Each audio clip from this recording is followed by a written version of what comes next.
ಜೈ ಶ್ರೀರಾಮ್. ಎಲ್ಲರಿಗೂ ನಮಸ್ಕಾರ. ಸಣ್ಣ ಕಥೆ, ಒಳ್ಳೆಯ ಸಂದೇಶ. ನಾವು ಬೆಳಗ್ಗೆ ಎದ್ದ ನಂತರ ಒಳ್ಳೆಯ ವಿಚಾರಗಳನ್ನು ತಲೆಯಲ್ಲಿ ತುಂಬಿಕೊಳ್ಬೇಕು, ಒಳ್ಳೆಯ ಆಲೋಚನೆಗಳನ್ನು ಮಾಡಬೇಕು. ಮನೋವಿಜ್ಞಾನಿಗಳು ಏನು ಹೇಳ್ತಾರಪ್ಪ ಅಂದರೆ, ನಿಮ್ಗೆ ಬೆಳಗ್ಗಿನತ್ತು ಧ್ಯಾನ, ಒಳ್ಳೆಯ ವಿಚಾರಗಳು ಇವು ತಲೆಯಲ್ಲಿ ತುಂಬಿದಾಗ ಅದು ಸಾಯಂಕಾಲದವರೆಗೆ ನಿಮ್ಮ ಬಾಡಿ ಮೇಲೆ ಕೆಲಸ ಮಾಡ್ತದೆ. ಬೆಳಗ್ಗೆನೇ ಟೆನ್ಷನ್, ಬೆಳಗ್ಗೆನೇ ಜಗಳ, ಬೆಳಗ್ಗೆನೇ ಕಿರಿಕಿರಿ ಮಾಡ್ಕೊಂಡ್ರೆ ಅಂದರೆ ಸಾಯಂಕಾಲದವರೆಗೆ ನಿಮ್ಮದು ಬಾಡಿ ಒಳಗೆ ಅನೇಕ ರಾಸಾಯನಿಕ ಬದಲಾವಣೆಗಳಾಗಿ ನಿಮ್ಗೆ ಅನೇಕ ರೋಗಗಳು ಬರ್ತಕ್ಕಂಥ ಚಾನ್ಸಸ್ ಅದಂಥೇಳಿ ಮನೋವಿಜ್ಞಾನಿಗಳು ಹೇಳ್ತಾ ಇದ್ದಾರೆ. ಅದಕ್ಕೆ ಬೆಳಗ್ಗೆ ನಮ್ಮ ಹಿರಿಯರು ಭಜನೆ, ಕಾರ್ಯಕ್ರಮ, ಪೂಜಾ ಪದ್ಧತಿ, ಪಾರಾಯಣ ಇವನ್ನೆಲ್ಲ ಅಳವಡಿಸಿದ್ದಾರೆ ಜೀವನದಲ್ಲಿ. ಆದರೆ ಹೊಸ ಆಧುನಿಕ ಹುಡುಗರಿಗೆ ಇಂಥ ಒಳ್ಳೆಯ ಕಥೆಗಳನ್ನು ಹೇಳಿದಾಗ ಅವ್ರು ನಂಬುತ್ತಾರೆ. ರಾಮ ಕೃಷ್ಣನ ಕಥೆಗಳು ಹೇಳಿದಾಗ ಅವ್ರು ನಂಬುತ್ತಾರೆ. ಆದರೆ ಪ್ರಾಕ್ಟಿಕಲಾಗಿ ನಾವು ಪ್ರತ್ಯಕ್ಷ ಪ್ರಮಾಣ ಇವ್ರು ಇದ್ದಾರೆ ನೋಡ್ರಿ, ಮೊನ್ನೆನೇ ಇದ್ದರು ಅಂತ ಹೇಳಿದಾಗ ಅವರು ಇನ್ನೂ ಹೆಚ್ಚು ಅದರ ಮೇಲೆ ವಿಶ್ವಾಸ ಹುಡ್ತದೆ. ಅಂಥ ಮಕ್ಕಳಿಗೆ ಇಂಥ ಕಥೆಗಳನ್ನು ಹೇಳಬೇಕು. ಅಂಥ ಮಹಾನ್ ವ್ಯಕ್ತಿಗಳಲ್ಲಿ APJ ಅಬ್ದುಲ್ ಕಲಾಂ ಒಬ್ಬರು. ನೀವೆಲ್ಲ ಗುರ್ತಿದ್ದ, ನಿಮಗೆ ಗುರ್ತಿಲ್ಲ ಅಂತ ನಾನು ಹೇಳ್ತಾ ಇಲ್ಲ, ಈ ವಿಚಾರಗಳನ್ನು ಮಕ್ಕಳಿಗೆ ಹೇಳಬೇಕಂತೇಳಿ ಹೇಳ್ತಾ ಇದ್ದೀನಿ. ಮಹಾನ್ ವ್ಯಕ್ತಿಯವರು. ಅವರಿಗೆ ಅಮೇರಿಕಕ್ಕೆ ಹೋದಾಗ ಸ್ಟೆಫ್ನಿ ಅಂತಕ್ಕಂಥ ಒಬ್ಬ ಹುಡುಗಿ, ಸ್ಟೆಫ್ನಿ ಆಕಿನ ಹೆಸರು, ಆಕೆ ಕೇಳಿದ್ಲು, ಕಲಾಂಜಿ ನಿಮಗೆ ಜೀವನದಲ್ಲಿ ಅತೀವ ಆನಂದವಾದಂಥ ಘಟನೆ ಒಂದು ಹೇಳ್ರಿ. ಅತಿ ಆನಂದ, ಬಹಳ ಆನಂದ ಆಯಿತು ನನಗೆ, ಇವತ್ತಿನಷ್ಟು ಆನಂದ ಎಂದೂ ಆಗಿಲ್ಲ ಜೀವನದ. ಅಂಥ ಘಟನೆ ಯಾವುದಾದ್ರೂ ಇದ್ದರೆ ನೀವು ಪೋಖರಣದ ಎಕ್ಸ್ಪೆರಿಮೆಂಟ್ ಮಾಡಿದಾಗ ಆಯಿತಾ, ನಾಗ, ಬ್ರಹ್ಮ, ಪೃಥ್ವಿ, ಬ್ರಹ್ಮೋಸ್ ಇವು ಕ್ಷಿಪಣಿಗಳನ್ನು ಇದು ಮಾಡಿದಾಗ ಆಯಿತಾ, ಅಥವಾ ರಾಷ್ಟ್ರಪತಿ ಪ್ರಮಾಣ ಸ್ವೀಕಾರ ಮಾಡಿದಾಗ ಆಯಿತಾ, ಯಾವಾಗಾಯಿತು ನಿಮಗೆ ಅತಿ ಆನಂದ ಜೀವನದಲ್ಲಿ? ಯಾವಾಗಾಯಿತು? ಅವ್ರು ಹೇಳ್ತಾರೆ, ಇವ್ಯಾವೂ ಅಲ್ಲಮ್ಮ. ನಾನು ಹೈದರಾಬಾದ್ನಲ್ಲಿ ಕೆಲಸ ಮಾಡ್ತಾ ಇದ್ದಾಗ ಅಲ್ಲಿ ಒಬ್ಬರು ನಮ್ಮ ಮಿತ್ರರು ಒಂದು ಶಾಲೆ ಕರ್ಕೊಂಡೋದ್ರು, ಪೋಲಿಯೋಗ್ರಸ್ತ ಹುಡುಗರ ಶಾಲೆ. ಆ ಮಕ್ಕಳು 4-5 kg ವಜ್ಜದ ಕಾಲಿನ ಪಟ್ಟಿಗಳನ್ನು ಹಾಕ್ಕೊಂಡು, ಕೃತ್ರಿಮ ಕಾಲುಗಳನ್ನು ಹಾಕ್ಕೊಂಡು, ಕೈಯಲ್ಲಿ ಕಟ್ಟಿಗೆ ಹಿಡ್ಕೊಂಡು ಬಹಳ ಆಯಾಸದಿಂದ ನಡೀತಿದ್ರು. ಜಲ್ದಿ ಏಳಲಿಕ್ಕೆ ಆಗ್ತಿದ್ದಿಲ್ಲ, ಜಾರಿಗೆ ಬಂಡಿ ಆಡೋಣಂದ್ರೆ ಆಗ್ತಿದ್ದಿಲ್ಲ, ಅವ್ರ ಕೈಲಿ ಬಡಬಡ ನಡಿಲಿಕ್ಕೆ ಬರ್ತಿದ್ದಿಲ್ಲ. ಇವೆಲ್ಲ ನೋಡಿದಾಗ ನನಗೆ ಮಕ್ಕಳಿಗಾಗಿ ಏನಾದರೂ ಮಾಡಬೇಕು ಅಂತ ಅನಿಸ್ತು. ನಾನು ರಾತ್ರಿಯೆಲ್ಲ ಆಲೋಚನೆ ಮಾಡಿದೆ. ನನಗೊಂದು ವಿಚಾರ ಬಂತು, ನಾವು ರ್ಯಾಕೆಟ್ನ ಮೇಲಿನ ಭಾಗದಲ್ಲಿ ಕಾರ್ಬನ್ ಮೆಟಲ್ ಅಂಥೇಳಿ ಒಂದು ಮೆಟಲ್ನ ಕೂಡಿಸ್ತೀವಿ. ಅದಕ್ಕೆ ಅದು ಬಹಳ ಹಗರಿರ್ತದೆ, ಬೆಂಕಿಲಿಂದ ಸುಡೋದಿಲ್ಲ, ಒಡೆದ್ರೆ ಮುರಿಯೋದಿಲ್ಲ, ಬಹಳ ಸ್ಟ್ರಾಂಗ್ ಇರ್ತದೆ, ಹಗರಿರ್ತದೆ. ಅದನ್ನು ವೇಸ್ಟೇಜ್ ಎಲ್ಲ ಉಳಿದಿದ್ದನ್ನು ನಾನು ಕಟ್ ಮಾಡಿ ಈ ಮಕ್ಕಳಿಗಾಗಿ ಆ ಕೃತ್ರಿಮ ಕಾಲುಗಳನ್ನು ತಯಾರು ಮಾಡಿದೆ. ಅವು ಮಡಚಲಿಕ್ಕೆ ಬರಂಗ ಅದು ಹ್ಯಾಂಡಲ್ ಇರ್ತದೆ, ಆ ರೀತಿ ತಯಾರು ಮಾಡಿದೆ. ಪಟ್ಟಿಗಳನ್ನು ಹಾಕಿ 4 kg ವಜನ್ ಹೋಗಿ ಕೇವಲ 400 ಗ್ರಾಮ್ ವಜನದಲ್ಲಿ ತಯಾರಾಯಿತು. 400 ಗ್ರಾಮ್ಸ್. 4 kg 5 kg ವಜನ್ ಹೋಗಿ ಕೇವಲ 400 ಗ್ರಾಮಿಗಾಯಿತು. ಆ ಮಕ್ಕಳ ಶಾಲೆಗೆ ಹೋಗಿ ನಾವು ಅವನ್ನೆಲ್ಲ ತೊಡಿಸಿ ಮಕ್ಕಳನ್ನ ಆಟಕ್ಕೆ ಬಿಟ್ಟಾಗ ಮಕ್ಕಳು ಆಟ ಆಡೋದು, ಆನಂದವಾಗಿ ಹೆಗರಾಡೋದು, ಜಾರಿಗೆ ಬಂಡಿ ಆಡೋದು, ಸೈಕಲ್ ನಡೆಸೋದು, ಇವೆಲ್ಲ ನೋಡಿ ಅವರ ತಾಯಿ ತಂದೆ ಬಹಳ ಆನಂದದಿಂದ ಕಣ್ಣಲ್ಲಿ ನೀರು ಬಂತು. ಅವ್ರ ತಾಯಿ ತಂದೆ ಎಲ್ಲರೂ ಬಂದಿದ್ದರು ಆ ಫಂಕ್ಷನ್ಗೆ. ನನಗೆ ಈ ಎಲ್ಲ ಸಿಚುವೇಶನ್ ನೋಡಿ ನನಗೂ ಆನಂದ ಆಯಿತು, ಬಹಳ ಅತೀವ ಆನಂದ ಆಯಿತು. ಇದು ಜೀವನದಲ್ಲಿ ನಾನು ಇಂದಿಗೂ ಮರಿತಾ ಇಲ್ಲ.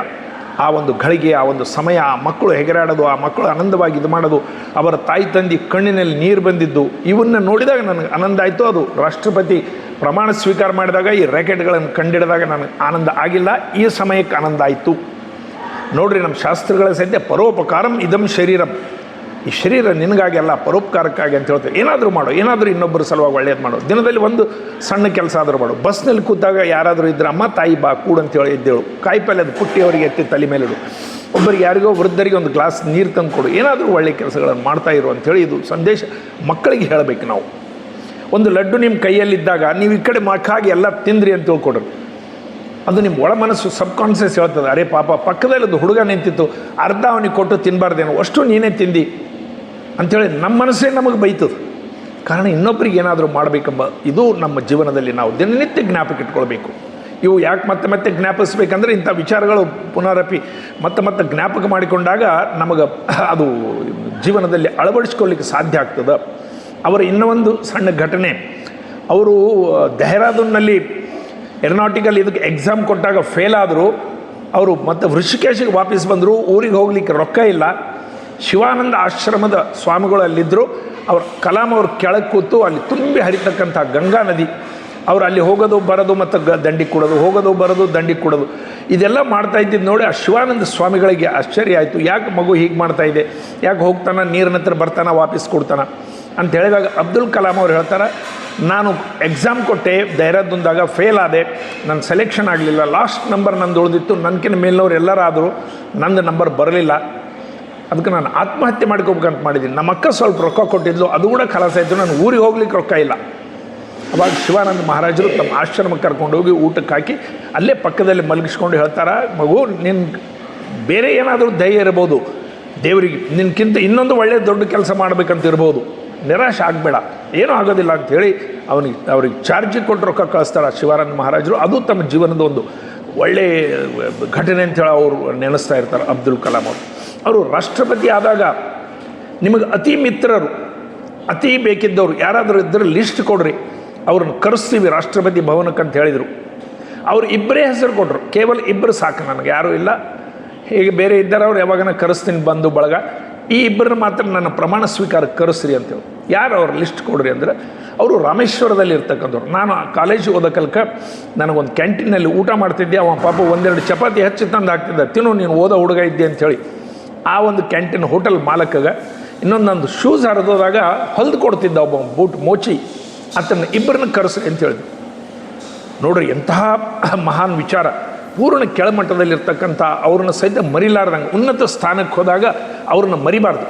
ರಾಮದೇವರು ತಮ್ಮ ಪಟ್ಟಾಭಿಷೇಕದ ವೇಳೆಗೆ ಗುಹಾ ಅಂತಕ್ಕಂಥ ಅಂಬಿಗೆರ ನದಿಯನ್ನು, ಶರಿಯು ನದಿಯನ್ನು ದಾಟಿಸಿದ ಅವತ್ತು ನಾನು ವನವಾಸಕ್ಕೆ ಹೋಗಲ್ಕ ಅದನ್ನು ಕಂಪಲ್ಸರಿ ಕರೆಸ್ಬೇಕಂತೇಳಿ ಗುಹಾನ ಕರೆಸಿದ್ರು.